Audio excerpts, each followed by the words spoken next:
Bienvenue à toutes et à tous. Merci de nous rejoindre pour le grand débat sur, bien sûr, Eden Télévision, le forum des rédactions. Plusieurs sujets analysés sur, bien sûr, sur cette émission. Patrice Talon est descendu à Cotonou, dans les rues de Cotonou, pour constater, bien sûr, qu'on appelle le stationnement anarchique des camions et constater également les travaux d'aménagement et d'assainissement dans la ville. C'était le samedi dernier. Ce mardi 14 janvier, il était à Vlékété également pour constater l'évolution des travaux de protection de la côte au niveau bien sûr, de cette région du Bénin pour protéger les populations contre l'érosion côtière. Ce n'est pas trop dans son style, Patrice Talon, très discret, que cache alors ces visites de chantier du président Patrice Talon.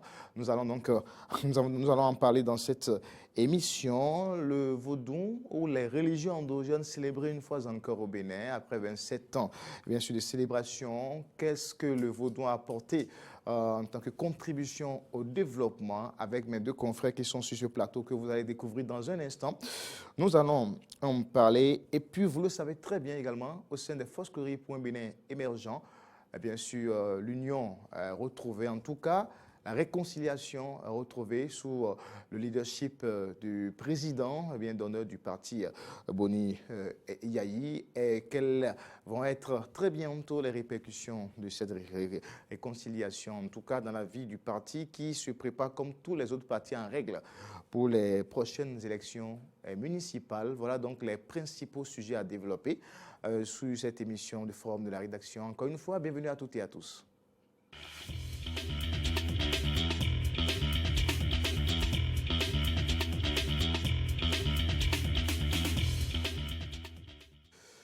Le Forum de la Relation reçoit pour le compte de ce mercredi 15 janvier 2020, bien sûr Frédéric Serlan, que vous connaissez très bien déjà, est secrétaire de rédaction du groupe de presse Eden TV Diaspora FM. Chers confrères, bonsoir. Bonsoir Corneille Aïché, bonsoir chers amis et bonsoir aux amis téléspectateurs de Eden Télévision et à nos amis auditeurs de la 102.3 Diaspora FM. Et puis en face de vous, Frédéric Serlan, un autre confrère qui vient de faire son entrée, en tout cas dans le cercle des journalistes qui passent sur ce plateau du Forum de la rédaction. C'est vrai, c'est ouvert à tous les journalistes béninois qui savent très bien analyser l'actualité, permettre aux auditeurs de mieux comprendre les sujets d'actualité. Il s'appelle Louis Assoba, il est journaliste indépendant. Chers confrères, bonsoir. Bonsoir confrère Corneille, bonsoir le plateau et bonsoir à tous les téléspectateurs de Eden TV et de Diaspora FM. On va commencer tout de suite par, et bien sûr, les dernières descentes de terrain du président Patrice Athanase Guillaume Talon. Je l'ai dit en début de cette émission, pas très connu dans ce style. On a eu pendant 10 ans Boni Yayi qui était souvent en mouvement, avec beaucoup de bouquins d'ailleurs, et qui était pratiquement sur tous les terrains. Sur le style de gouvernance du président Patrice Talon, beaucoup plus discret. Mais on l'a constaté, et bien sûr, une hyperactivité sur le terrain depuis quelques jours, d'abord samedi dernier, et ensuite mardi 14 à Ouida, que cachent ces visites du président Patrice Talon. Suivons en fait ensemble le reportage quand il était à Cotonou, avant tout commentaire. Du préfet de l'Atlantique et du Littoral, Jean-Claude Kodia, du ministre du Cadre de Vie, Didier Tonato, et du maire de la ville de Cotonou, Isidore Yonofon, Patrice Talon, président de la République, a effectué une visite de terrain dans la matinée de ce samedi. Objectif, trouver une solution à la problématique du stationnement des poids lourds ayant pour conséquence des difficultés de mobilité des usagers.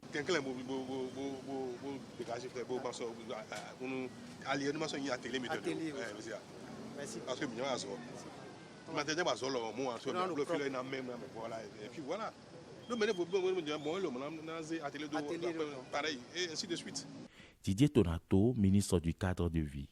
Il y a des difficultés de mobilité, des difficultés d'accès aux résidences.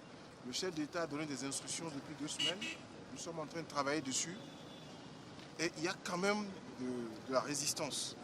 Il a souhaité descendre lui-même pour voir comment ça se passe et quelles sont les solutions qu'on peut trouver. L'une de ces rues occupées par les gros camions pour les activités économiques de certaines structures est donc concernée par les travaux d'asphaltage. Le ministre explique. C'est la rue qui démarre de la boutique meuble numéro 1 et qui va jusqu'à la place Idi derrière Sonicoque et consorts. 3 km de voirie que nous avons démarré. Vous avez vu que les travaux ont démarré. J'avais écrit aux structures pour dire qu'on démarrerait le 1er décembre. On a effectivement démarré, le chef d'État a eu la surprise de voir que nous avons effectivement démarré pour 7 mois de travaux. Au cours de cette descente du chef de l'État, Patrice Talon, sur le terrain, des instructions fermes ont été données au directeur de la police républicaine, d'abord par rapport à la gestion du stationnement des gros camions dans la ville de Cotonou et ensuite au ministre Didier Tonato par rapport aux corrections d'aménagement concernant certaines voies en cours de réalisation afin qu'elles apportent leur pleine potentialité à la mobilité urbaine. Un appel du ministre du cadre de vie a été lancé à l'endroit des entreprises en charge des travaux. Être à l'heure à l'arrivée du train et être surtout à l'heure en qualité. Et j'espère que depuis que nous avons suspendu et relancé, les choses se passent assez bien. Nous allons constater, nous avons une revue mensuelle qui se fait. Vous avez l'équipe de maîtrise d'œuvre et de contrôle de l'agence qui est sur le terrain. Et voilà. Cette descente du président de la République sur le terrain ce samedi vient donc lever toute difficulté liée aux travaux d'asphaltage dans la zone de Akpakpa à Cotonou. Travaux d'asphaltage à Cotonou, également dans d'autres villes, d'autres localités du Bénin. Le président de la République, sur ces images, on l'a vu, lui à Sogba, en train de supplier les garagistes à pouvoir libérer les voies d'accès dans la ville de Cotonou. Le président toujours attaché à ce qu'il a dit, la modernité, avoir une ville aérée, voilà, bien aménagée. On a vu lors des opérations de déguerpissement, et ensuite c'est l'asphaltage et autres. Lui à Soba, quelles sont vos réactions face à cette descente du président Patrice Talon? Eh bien, merci beaucoup, Corneille. Je pense que, comme vous le savez, comme tous les Béninois le savent, le président Patrice Talon, c'est un président qui aime l'esthétique, qui aime le beau. Et vous allez voir, aux premières heures déjà de son avènement au pouvoir, on a dégagé Cotonou parce qu'on a voulu que Cotonou soit quand même la vitrine voilà, du Bénin.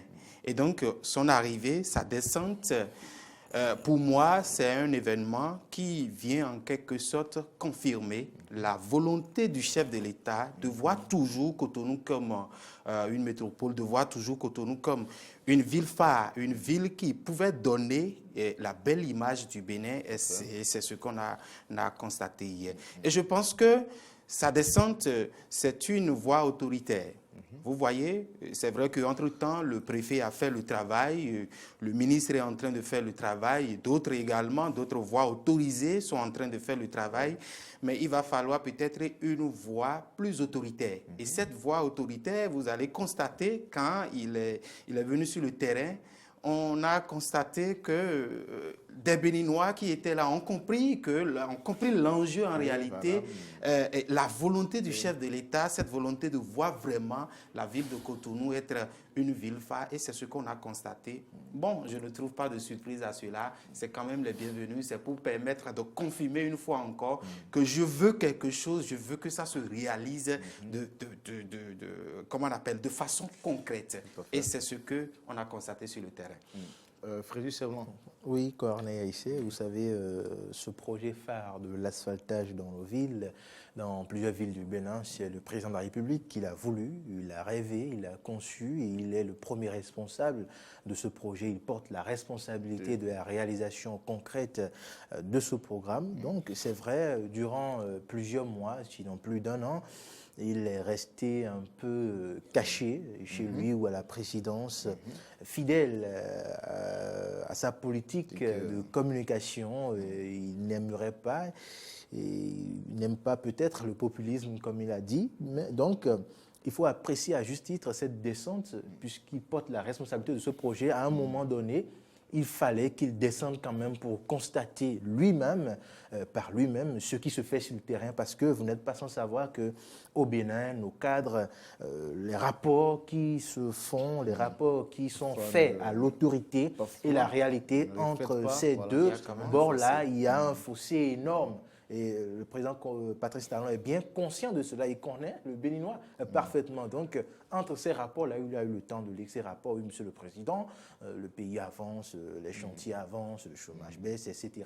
Donc, il lui fallait lui aussi descendre sur le terrain pour constater l'évolution. Peut-être il n'a pas tout dit devant la caméra.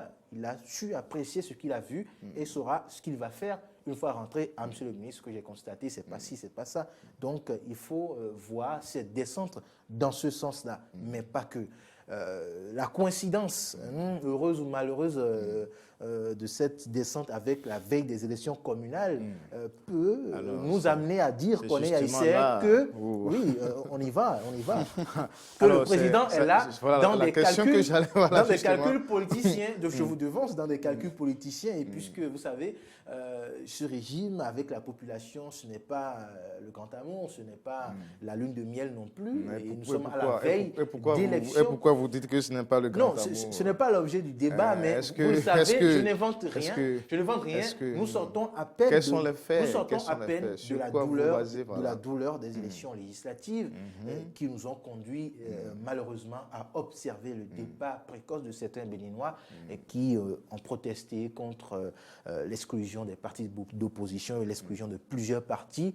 À ces élections, il n'y a eu que 2 partis de la mouvance qui ont participé à ces élections et la population n'ont pas eu beaucoup de choix, d'où le taux inédit d'abstention à ces élections-là. Donc jusqu'à aujourd'hui, le Béninois vit difficilement ces élections-là, qui dans le passé étaient des moments de fête. Et à cela s'ajoute la situation économique, la situation sociale, déguerpissement sur déguerpissement par-ci, par-là, casse.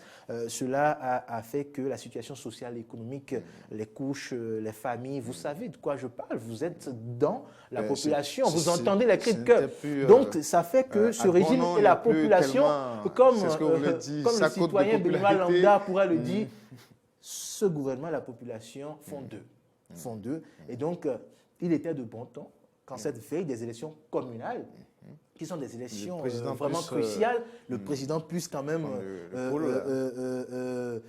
modifier un peu sa stratégie de communication et faire comme Boni Yaye et descendre sur le terrain, parce que c'est ce qui est fait là. Alors faire comme Boni Yaye, mais oui, ça, mais Patrice Talon, l'importance de ces élections communales, là, vous le savez, c'est 2021. Les élections communales 2020 cachent l'élection présidentielle 2021. Parce que, avec la réforme de la loi électorale, il faut le parrainage des élus maintenant. Les élus sont très importants. Tout à fait. Et ce n'est pas le moment d'offrir les armes à l'opposition, d'avoir ces candidats. Donc, il faut faire en sorte quelque peu à cette propre règle pour quand même glaner quelques voix au communal qui s'annoncent. Et puis, vous n'êtes pas sans le savoir aussi, le maître des Benfoul est rentré. Boni Yaye est rentré et à la veille de ces élections communales, il est rentré. Donc, face à ce gigantesque, face à ce maître qui est rentré, quand même, il ne fallait pas continuer à se cacher à la présidence. Il fallait anticiper, gagner du terrain parce que quand Boni Yaye va se mettre sur le terrain très bientôt, vous allez voir, c'est la peur, c'est la panique. Il maîtrise son jeu, il maîtrise ce milieu, il en est le maître. Donc, Patrice Talon se met sur ce terrain. Je suis parfaitement d'accord avec je ne partage pas. Je ne partage pas entièrement. En entendant de vous, je suis parfaitement d'accord avec mon confrère parce que on a quand même vu, vous avez vu, avec la réforme du système partisan et tout ce qui est arrivé, on a quand même senti que Patrice Talon a toujours une longueur d'avance. Mais cette anticipation que le camp d'en face a du mal à comprendre et à maîtriser. Et c'est justement pour ça qu'on a comme l'impression, à un moment donné, que les gens parlent de ruse, mais en réalité, c'est que le pouvoir en place est anticipé sur les choses. Alors, est-ce que c'est ce que cache aujourd'hui cette activité en pratiquement 2 ou 3 jours, le président sur 2 terrains déjà? Est-ce que c'est peut-être ça? Est-ce que c'est refait une certaine réconciliation peut-être avec la population à la base qui, vous le savez, est-ce que c'est peut-être ça, lui? Voilà, ce que je vais dire tout simplement, c'est vrai que l'analyse de mon confrère d'en face tient, ce qui est normal, mais moi je ne vois pas sous cet angle-là. Et je dis quelque chose, on connaît Patrice Talon pour sa discrétion. Alors, est-ce qu'on va dire c'est à l'approche des élections que Patrice Talon à trouver la stratégie pour regagner, pour prendre encore, pour essayer de gagner la confiance du peuple. Moi, je dis quelque part non. Peut-être que c'est une coïncidence. Coïncidence d'abord parce que je dis quoi? Si Patrice Talon devrait prendre de bain de foule, en réalité, je ne pense pas que ça serait dans pareille occasion. Il a d'autres occasions en or pour prendre bain de foule, pour essayer. Par exemple, prenons par exemple le cas de 10 janvier. Patrice Talon pouvait participer à cela. Prenons le cas par exemple des matchs des écureuils. Patrice Talon pouvait aller au stade de l'Amitié et prendre bain de foule. Je ne pense pas que ça serait pour prendre l'intention, c'est de prendre le bain de foule, de renouer avec la population et que ça serait l'occasion juste d'aller visiter les chantiers et que c'est cette occasion que Patrice Talon, qu'on connaît très bien pour les stratégies mises en place, je ne vois pas le président Patrice Talon sur ce chemin-là. Mais je dis quelque chose, je prends le président Talon, je trouve en lui deux réformes majeures. D'abord, au niveau de la politique, qu'il a pratiquement réussi parce que à son avènement, il a dit voilà, nous allons faire le système partisan, nous allons essayer Vous pensez que c'est vraiment une réussite avec je vais répondre à cette question et voilà, tout. Donc, je dis, cette réforme, à mon avis, ce qu'il voulait, même si quelque part, il y a des égratignures, même si tout le monde n'est pas d'accord, lui, l'objectif pour lui est atteint, peu importe la manière. Donc, je pense que cette première réforme, aussi, voilà, et tout.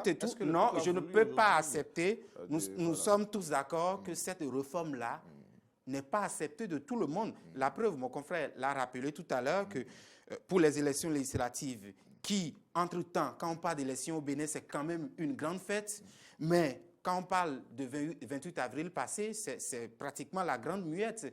Personne n'est sorti. Encore que les chiffres qu'on nous a donnés, bon, est-ce qu'on est d'accord avec ces chiffres? Est-ce que c'est des chiffres vrais?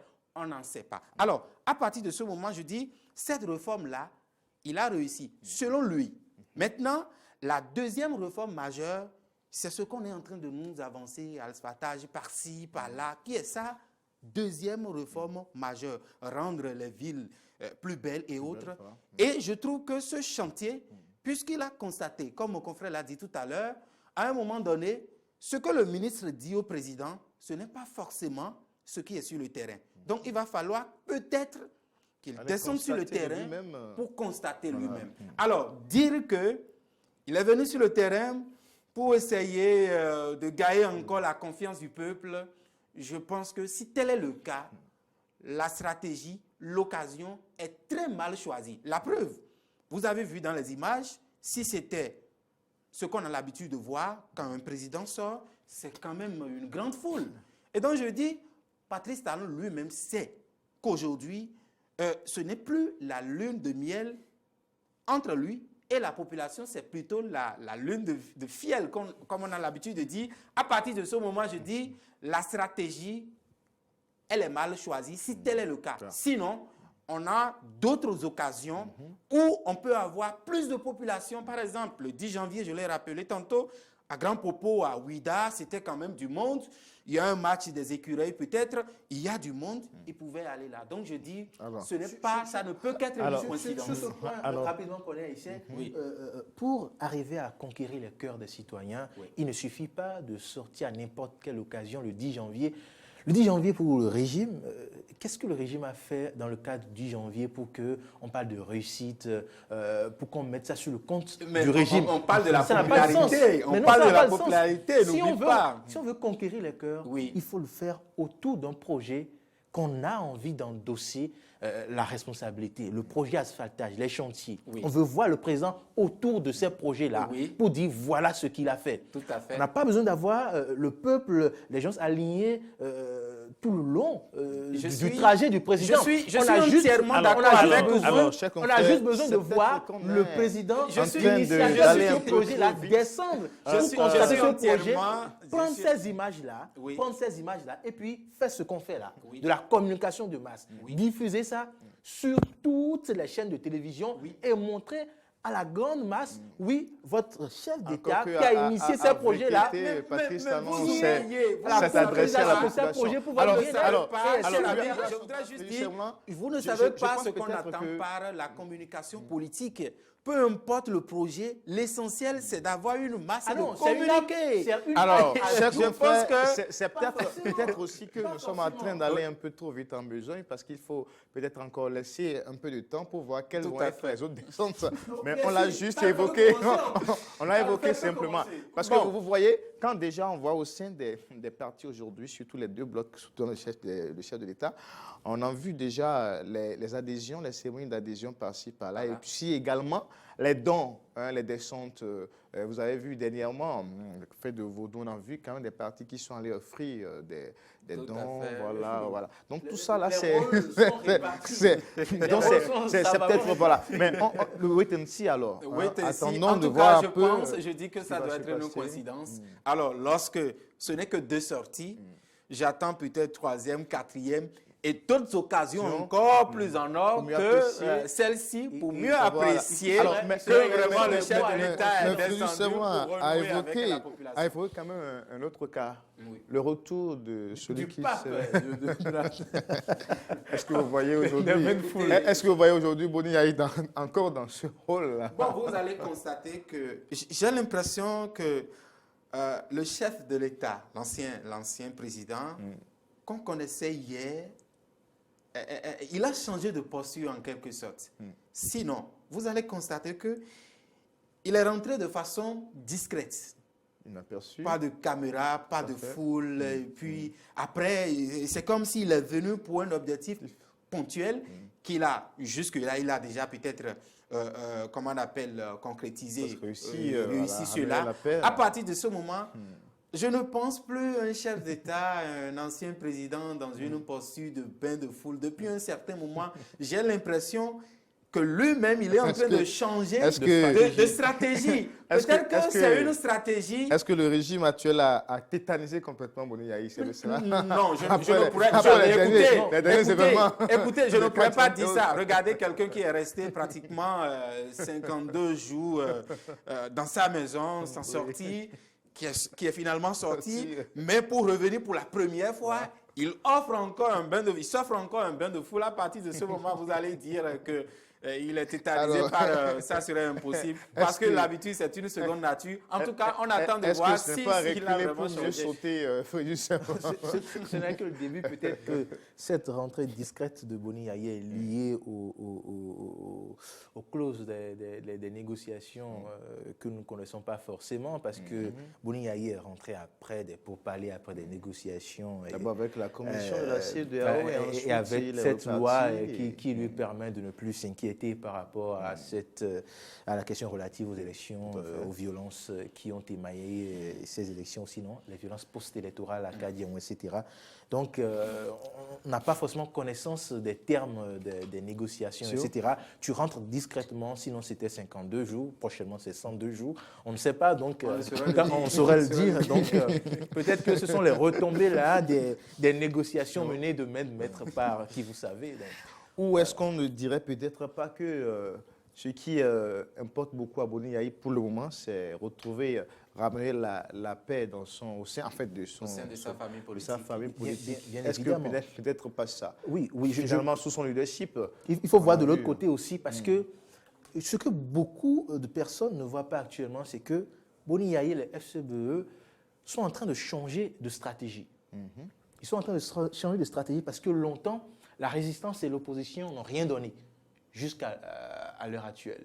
Et il y a certaines personnes qui volontairement, aujourd'hui on peut le croire, ont intérêt à ce que les actions de l'opposition et de la résistance ne donnent rien. Soit divisé comme Soient divisées et proposent des actions plans, sans suite. tout à fait. Eh bien, imaginez un seul instant que dans le contexte actuel, Boni Yayi ne soit pas arrivé à réunir, à rassembler les différentes parties, les protagonistes du parti FCBE.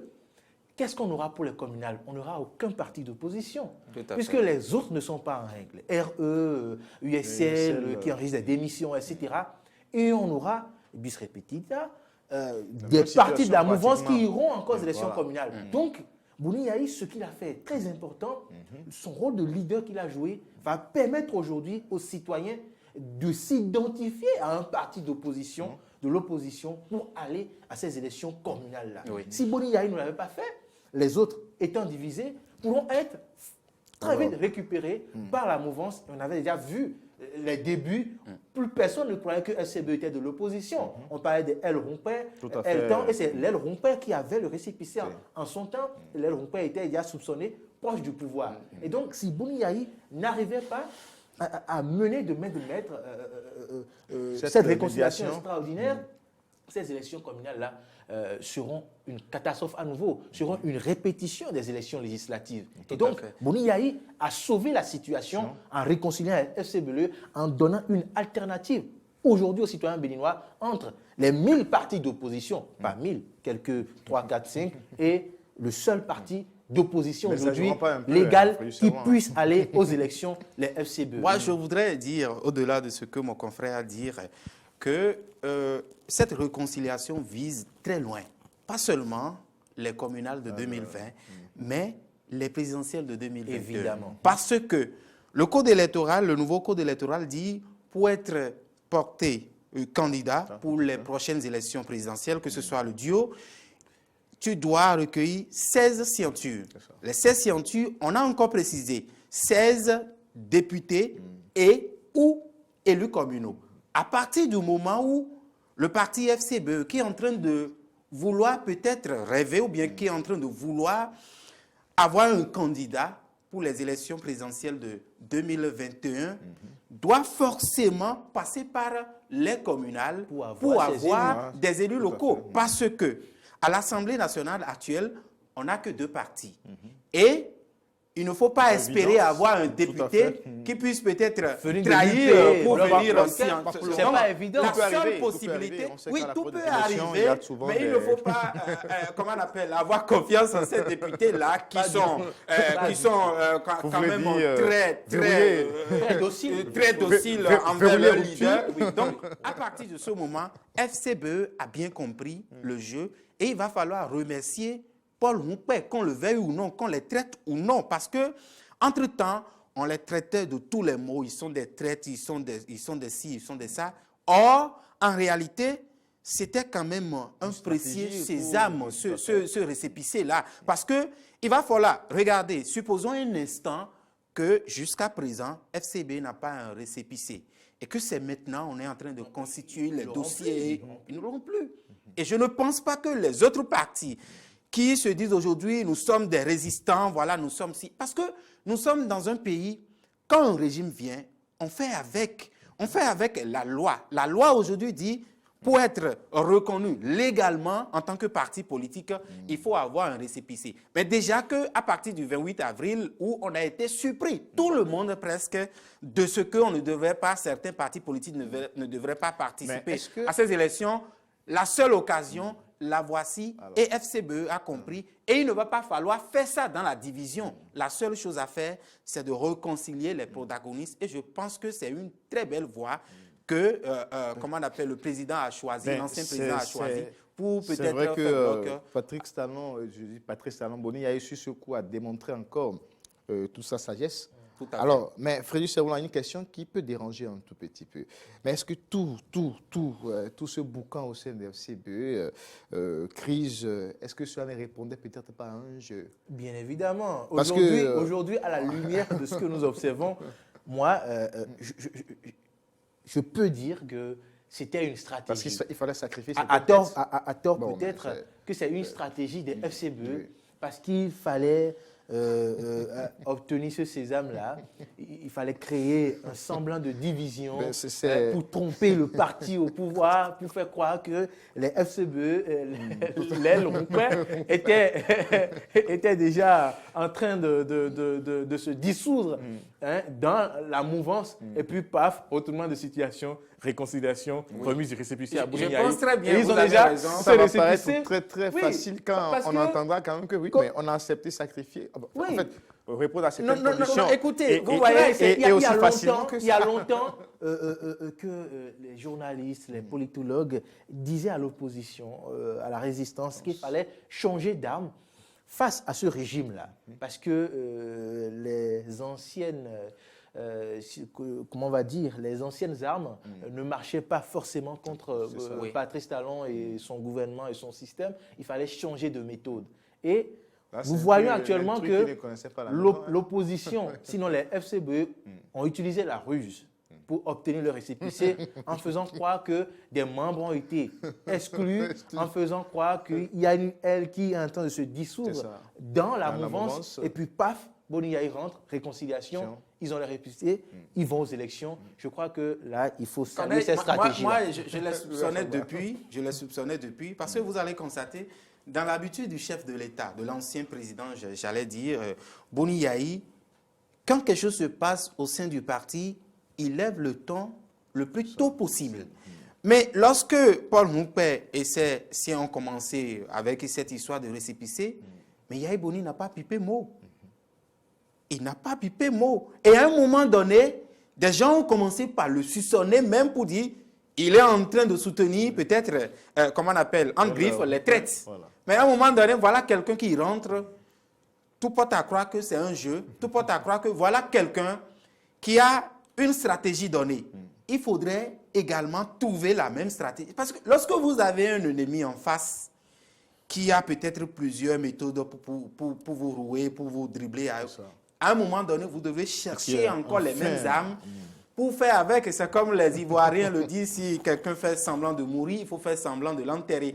J'ai constaté que les FCBE, le régime en place est en train de faire semblant de mourir. Eux-mêmes, ils ont fait semblant de l'enterrer. C'est voilà. Ce qu'on a constaté. Et à un moment donné, je me dis, si les autres, vous allez voir, FCBE aujourd'hui serait en quelque sorte le seul parti de l'opposition où les autres, je pense même à USL et ses consorts qui n'ont pas de récépissé, vont commencer par se greffer. Parce que n'oubliez pas, c'est le communal. Même ceux-là qui sont en train de démissionner aujourd'hui, parce que tout le monde va se repositionner pour la nouvelle politique béninoise. À partir du moment où Union progressiste, Bloc républicain, ils ont les leurs sur le terrain. Il y a des gens qui sont à la touche. Maintenant, ceux-là vont dire, voilà, nous-mêmes, peut-être nous sommes populaires dans notre milieu, pourquoi pas ne pas aller au niveau du parti FCBE pour retrouver une place et pour être conseiller communal, par exemple. Donc, tout est encore possible avec ce parti les choses, parce qu'on aurait pu avoir quand même un seul bloc au sein de l'opposition.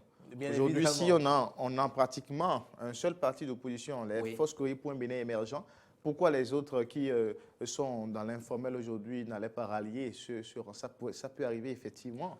Bon, quelque part, c'est vrai que ça pourrait arriver, mais il y a ce qu'on appelle de l'ego politique aussi. Regardez par exemple la dernière sortie de Restaurer l'espoir, où le président Candide a prophétisé que le FCBE va connaître de déluge, les jeux à suivre. Donc tout ça, là, quand vous voyez tout ça, vous allez dire si vraiment il pouvait se faire trucailler, si vraiment ça pourrait être ça. Est-ce que vous accordez beaucoup de crédit à cette déclaration? Nous avons beaucoup de respect pour... Monsieur Candide Azanaï, l'extrême ministre de la Défense, mais nous pensons qu'il est temps de passer à autre chose. Il est temps de passer à autre chose. Le chien qui aboie mais qui ne mord jamais, qui ne propose jamais une bonne stratégie pour attraper, je ne dirais pas le cambrioleur. On a participé à la résistance. Pourquoi on sort maintenant et on critique la résistance ouvertement? Aujourd'hui, il faut aller de l'avant. Pourquoi quand ça ne marchait pas au sein de la résistance, on n'a pas pu trouver les si les FCBE devraient suivre aujourd'hui Restaurer l'espoir de Candide Azanaï, on n'aura même pas FCBE au communal. On n'aura aucun parti de l'opposition au communal. On aura toujours un parti de la mouvance. Et on va continuer comme ça. Les FCBE et Boni Yayi viennent d'engager le processus de rétablissement de la démocratie et de l'état de droit au Bénin. Et ça passe par là parce qu'il faut participer au débat. Il faut être dans les milieux où les décisions se prennent. Il faut s'imposer. Il faut avoir sa voix là. Il ne faut pas toujours continuer avec la politique de la siège vide, de l'absence, parce que ça ne nous conduira nulle part. Aujourd'hui, si on a sur toute l'étendue du territoire des élus de la mouvance, des élus de l'opposition, le débat ne sera plus qu'enrichi. Le débat sera plus enrichi. Et on pourra ensemble avoir maintenant des hommes véritablement engagés pour le développement de la nation. Et là, il faut remercier fortement les FCBE et Boni Yayi pour cette lumière-là. De perdre des plumes, hein. On a encore vu un groupe de militants, en tout cas, au cours de la semaine dernière, démissionner du parti. Est-ce que vous voyez, même si ça reste le seul parti d'opposition aujourd'hui en liste pour les élections prochaines, est-ce que vous voyez quel est aujourd'hui le poids de ce parti-là face aux grosses machines de la mouvance? Quelles sont les chances aujourd'hui de ce parti qui a perdu pratiquement beaucoup de ses barons, qui ont voulu faire le jeu du pouvoir quand même depuis l'avènement de Patrice Talon? N'oubliez pas que les élections qui viennent, c'est les élections de proximité. Et lorsqu'on parle de proximité, il n'y a pas affaire de baron. Il y a affaire de je connais telle personne, il est dynamique dans le milieu, il essaie quand même de faire bien le développement local. On le prend. Donc, peu importe qu'il démissionne ou pas, aujourd'hui, c'est une élection de proximité. Et donc, quand on parle d'élection de proximité, je ne vois pas en quoi ces différentes démissions qu'on est en train d'enregistrer pouvaient entacher peut-être, comment on appelle, la fougue prochaine du parti politique FCBE. Parce que, d'une autre manière, vous allez voir, il y a ceux-là qui sont déçus, en réalité, du 28 avril. Ceux-là qui n'étaient pas sortis. Pas parce que il y a un président au pouvoir, parce que le parti qui devront voter n'est pas enregistré ou bien n'est pas allé à ces élections-là. Donc, à partir de ce moment, peu importe, vous allez voir, il y a des gens qui sont toujours fidèles. Et ce n'est pas les barons. Je dis aussi quelque chose, que depuis 2016, en réalité, lorsqu'on parle de barons, les élections aujourd'hui, les électeurs ne suivent plus en réalité la voie de ces barons-là. Sinon, Patrice Talon ne serait pas élu. Parce qu'en 2016, qu'ils vous souviennent, que Patrice Talon est venu seul. Et il y a tous les grands partis qui étaient rassemblés autour de Lionel Ziessou. Voilà. Mais à l'arrivée, qu'est-ce qui s'est passé? C'est pour vous dire qu'à un moment donné, peu importe la démission de ces barons, si le Benoît Landa dit aujourd'hui, voilà un autre parti politique qui est entré dans la danse. Moi, j'irai voter ce parti politique-là, peu importe ce baron-là, soit peut-être multimilliardaire, qu'il finance tout un village. Quand l'électeur va se lever, va dire, voilà, je veux restaurer la démocratie en réalité, en passant par l'opposition. Donc, ce parti politique-là va enregistrer des gens, malgré la démission en cascade de ceux-là qu'on est en train de constater. FCBE a toute sa chance d'avoir la majorité des postes pour les prochaines élections. Parce que les déçus de 2019, d'avril 2019, vont vouloir, à leur manière, vous savez que le Béninois est rancunier. Tout à fait. Le Béninois est rancunier, asséner une gifle, même si c'est de loin, à ces partis-là qui ont exclu d'autres partis. Vote de sanction contre un système, les Béninois adorent ça. En plus de cette réalité, il y a les situations dont nous avons parlé précédemment, la situation économique, la situation sociale. Et quand vous interviewez aujourd'hui les citoyens, on voit de la part des gouvernants du système en place une sorte d'arrogance dans la gouvernance qui énerve, qui irrite fortement le Béninois. Et c'est dans tous les secteurs. Et donc, en avril, et le gouvernement en est conscient, le système de la rupture en est conscient, que les Béninois attendaient cette occasion d'avril pour asséner une gifle retentissante à ce système-là. Et il ne fallait pas permettre cela, parce que, imaginez, un Parlement aujourd'hui avec la majorité pour le compte de l'opposition, Patrice Talon serait bloqué. Sur tous les plans. Les chantiers d'asphaltage que nous voyons aujourd'hui, les projets de financement. Le pays serait bloqué. C'est de la mauvaise politique. Oui. Et là, c'est ça aussi le Béninois. Et donc, les autres ont anticipé sur cela, justement. Parce que les populations n'étaient pas forcément conscientes qu'ils donneraient les armes à l'opposition pour bloquer le pays. Pour eux, il s'agissait juste de dire stop au gouvernement, d'envoyer un message au gouvernement pour dire nous avons mal. Eh bien, ce qui ne s'est pas passé en avril peut se passer aujourd'hui en 2020 parce que la douleur est là. Il y a une douleur supplémentaire qui a été créée en plus de tout ce qui était là. Et c'est trop tôt pour oublier. C'est trop tôt. Et donc, même s'il y a un seul parti d'opposition, que ça ne nous étonne pas que tous les Béninois déçus de la gouvernance rupture, frustrés de la gouvernance rupture, aillent sans réflexion vers ce seul parti d'opposition-là. Et donc, l'enjeu n'est même plus à la participation des FCBE à cette élection. L'enjeu, l'enjeu aujourd'hui, c'est la sécurisation des résultats de ces élections. Il Frère faut anticiper j'espère, dessus. nous reviendrons un peu plus en détail sur ces analyses par rapport aux prochaines élections. La rupture a autant déçu que soulève Frédéric Servan, lui à Sogba. Pour être objectif, je le vois un peu plus. Soyons honnêtes. Pour être objectif, je dirais oui. Parce que lorsque vous prenez le béninois, l'ambiance qui prévalait entre-temps, avant ce régime-là, ce n'est plus la même ambiance. Lorsque vous prenez le rayonnement sociopolitique, même économique, qui existait avant l'avènement de ce régime, ce n'est plus la même chose. Ce n'est plus le même Parlement. Ce n'est plus, comment on appelle, aujourd'hui, pratiquement, d'un seul coup, on peut te renvoyer du service. Vous avez vu, on a voté des lois, on a voté des choses aujourd'hui qui contraignent le Béninois à être ceux qui vivent, à se dire à tout moment, je pouvais rencontrer en quelque sorte de situation malheureuse. Et ceci dans tous les secteurs. Vous n'êtes pas sans savoir, on ne va pas remuer le couteau dans la plaie, mais aujourd'hui, il y a de maximum de licenciements. Prenez même notre secteur, la liberté d'expression, entre griffes. Lorsque je m'attable seulement sur le classement de Reporters sans frontières, entre-temps, on occupait les meilleures places. On était quand même l'un comment on appelle, le bon élève en matière de la liberté d'expression. Voilà. Mais aujourd'hui, vous voyez, on dit quelque chose, nous journalistes, il faut quand même, il faut rester. Je ne vous coupe pas, mais je suis avant, à la veille de l'élection de Patrice Talon. Donc les expressions ne font pas encore partie à la veille de l'élection de Patrice Talon, regardez la liberté que les Béninois avaient en écrivant sur les réseaux sociaux. Et cela a participé à l'avènement de Patrice Talon. Aujourd'hui, vous voulez écrire quelque chose sur Facebook, vous voyez déjà à l'OCRC, à la criette, en répondant à des questions sur la déception. Merci, Louis Assogba. Nous allons clore avec le tennis. Merci pour des analyses pointues. Voilà. J'apprécie des deux côtés, c'est beaucoup plus scientifique. Vous comprenez très bien. En tout cas, je ne suis pas la haute autorité. J'ai dit, je n'ai pas dit la haute autorité de la communication, je n'ai pas dit ça. Voilà. Bon, je ne suis pas l'épée de Damoclès qui... Bon, c'est passé. Alors, on a assisté quand même au cours de cette semaine également à beaucoup de bénédictions. Il y a eu beaucoup de messages, beaucoup de prières pour le pays à travers la célébration, voilà, du vaudou, des religions endogènes.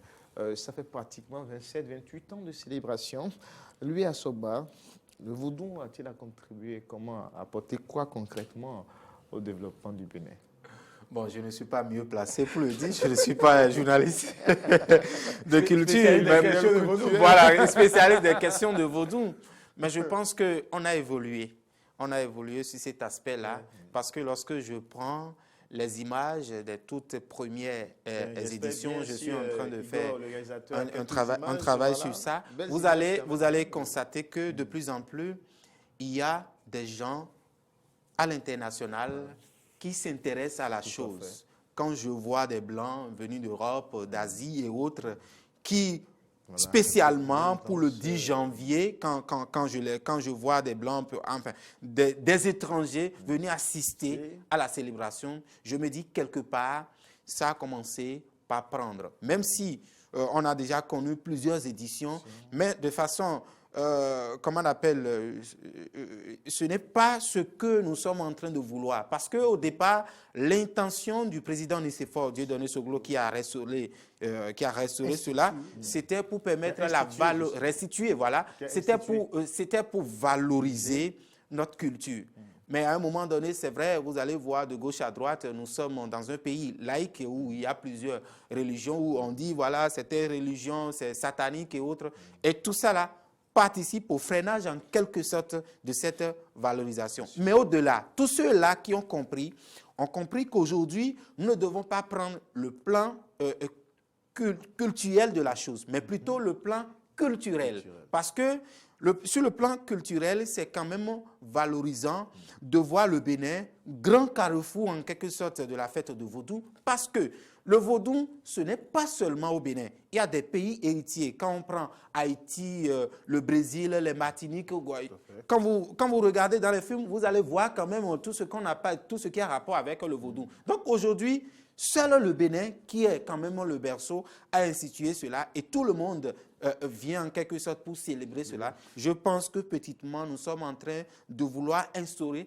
quelque chose d'universel où le Bénin deviendra quand même le carrefour. Et moi, j'ose souhaiter que désormais, qu'on parle plutôt de festival mondial de Vodou le 10 janvier que de parler de la fête de Vodou. Ça va permettre aux gens de la diaspora, aux gens des pays occidentaux et autres, de prendre la chose comme quelque chose d'ouverture. Et ça participe également au rayonnement du Bénin sur le plan culturel, parce qu'on dénigre beaucoup notre culture. Parce que les colons nous ont dit, voilà, quand on parle de Vodou, c'est satanique et autres. Et on a cette image-là figée. Alors que... Est-ce qu'aujourd'hui... je ne veux pas rentrer, je ne veux pas trop rentrer dans les détails. Je vais faire juste une comparaison, Corneille. C'est pour dire que les pays aujourd'hui qui sont les mieux avancés, ce sont ces pays-là qui ont pris la culture comme, en réalité, première richesse en matière de développement. Je veux parler de la Chine. Partout où vous passez, lorsque vous trouvez quelque chose de chinois, c'est-à-dire, vous reconnaissez en même temps que ça vient de la Chine. Même chose au niveau du Japon, l'Inde et autres. La même chose dans les pays africains, il y a certains pays, l'Égypte, l'Afrique du Sud. Voilà des pays qui aujourd'hui prennent la culture comme richesse pour permettre au développement. Il va falloir également au Bénin qu'on enlève de notre tête ce côté culturel là où on parle de l'Egba et autres, mais qu'on valorise, qu'on soit chrétien, qu'on soit musulman ou pas, qu'on valorise ce que nous ont laissé nos ancêtres. En dehors de la valorisation de la destination Bénin au plan touristique, qu'est-ce qu'on a pu gagner du Vodou? C'est vrai que je ne voudrais pas tout rentrer dans certains détails, donc je reste un peu à la surface. Vous êtes prudent parce de que le faire. j'aurais posé beaucoup de questions sur beaucoup d'autres détails. Que je ne vous fournirai pas, bien évidemment. Vous êtes prudent de le faire. Mais le jour où on aura un Vodou en face de nous, on pourra quand même rentrer dans ces détails. Voilà, je ne suis pas le plus indiqué, comme le disait mon fils-avis, pour parler de ça, mais on peut déjà dire que... On peut déjà dire que le président Nicéphore... Répondez à la question. On peut dire que le président Nicéphore Dieudonné Segou a réussi à faire du Bénin un carrefour. c'est une vérité. Un carrefour du Vodou. Vous n'êtes jamais rentré dans un couvent la nuit? Si. Si. Vous êtes allé chercher... Connais ici. Et je l'ai trouvé pour qu'il anime le forum de rédaction, bien évidemment. Donc, je le disais tantôt, le président Nicéphore Dieudonné Segou a réussi à faire du Bénin le berceau, le carrefour mondial de la célébration du Vodou. Ça, c'est acquis. Ça, c'est acquis. Tout le monde entier, Europe, Amérique, Océanie, Asie, etc., se retrouvent les 10 janvier au Bénin pour célébrer le Vodou qui n'est pas tant béninois, mais qui est mondial, qui appartient à beaucoup de peuples. Mais c'est ici au Bénin qu'on célèbre le Vodou chaque 10 janvier. Ça, c'est réussi et nous devons au président Nicéphore Dieudonné Segou. Maintenant, 27 ans. 27 ans, oui. Maintenant, qu'est-ce que le Vodou a concrètement apporté au développement du Bénin? Quand le débat arrive là, nous avons du mal à dire concrètement, en tout cas pour ma part, d'autres ont peut-être la réponse, mais moi j'ai du mal à dire concrètement quelle innovation on peut citer aujourd'hui au Bénin pour dire le Vodou est à la base de cette innovation. Il faudrait que les pouvoirs publics et puis les têtes couronnées fassent taire les divisions internes, puissent se réunir pour se poser la question. Dans les 30 prochaines années, qu'est-ce que nous voulons faire du Vodou? Comment devons-nous mettre le Vodou au service du développement de la nation? Comment peut-on faire pour que le Bénin, dans 30 ans, dans 20 ans, soit la première puissance africaine à l'aide du vaudou. Mondial, il faut Quand le on dire. prend la santé, quand on prend l'économie, comment le vaudou peut aider le Bénin à évoluer, à anticiper, à prévoir, à gagner ces combats-là. C'est cela la question Le vaudou qui maintenant fait de du plus en vaudou. plus, c'est Le vaudou au au profit des service du religions. développement du Bénin. Il ne sert à rien de dire dans le monde. Je- C'est le Bénin qui est le berceau du vaudou. Nous célébrons le vaudou ici tous les 10 janvier. Non, il faut dire maintenant, dans 20 ans, il faut nous faire le bilan en matière économique, en matière sanitaire, en telle matière, le vaudou nous a été d'une aide avec ceci, avec cela, comme ceci. Et là, la valeur du vaudou, elle serait montrée sans trop de discours à la face du monde. Et c'est à cela que nous devons arriver. Je crois qu'il serait un peu difficile, parce que, je l'ai dit tout à l'heure, nous sommes dans un État laïque. Vous savez, il y a plusieurs religions à la fois. On a inculqué dans notre tête, voilà, la religion vaudou, c'est la religion de l'Egba, c'est la religion de Satan et autres.